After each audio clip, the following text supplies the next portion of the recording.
are the poster cars. The ones you had on your bedroom wall as a kid. Who knows, you might still have them on your wall. Because even if you're old enough to buy proper art in frames, it'll never look as good as the cars we have here. They're the ones we all dream of. The ones built in exotic places with top speeds and acceleration times that can literally take your breath away. Many of these cars are built with space-grade materials and push road car physics to the limits using race-derived technology. But even if you become immensely rich, you might still need to know the right people in the right places to be allowed to buy one. Others suit a more down-to-earth budget. But they all have a huge amount of power, and many will go way beyond 200 miles per hour. Meet the supercar killers.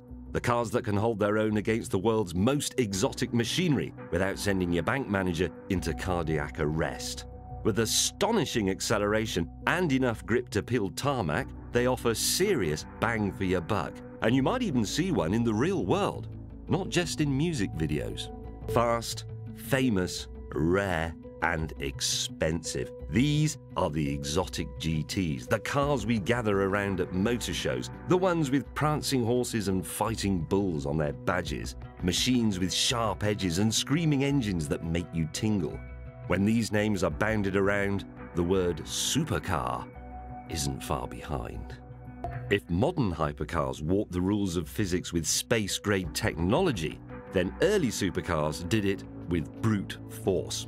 There were no fluffy bits in sight, no ABS, no traction control, and nowhere to hide when things got a bit crashy, which they often did. Fueled by the 80s banking boom and power-crazed brokers, these machines were raw, exhilarating, and astonishingly fast, even by today's standards. For speed junkies born before base jumping and energy drinks were invented, motorsport was one of the only ways to get their fix. Many were combat veterans from World War II, the top guns of their era, who sought new ways to batter the enemy. And so they raced monstrously powerful lightweight contraptions with no seatbelts, which were probably more terrifying than the fighter planes they flew in the war. They operate on the bleeding edge of physical possibility. Some are made in batches so small and at such dizzying expense that you have to be invited to buy one. Many combine batteries with petrol to make more power and use materials you'd usually find on a spaceship. All of which has led to a new ground-based space race and unfathomable top speeds. These aren't just the fastest cars of their time, they're the fastest cars ever.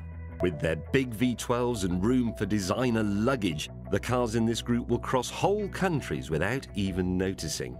Then, when you arrive in Monaco, you can do a lap of the Grand Prix track before parking outside a posh hotel with all the other billionaires.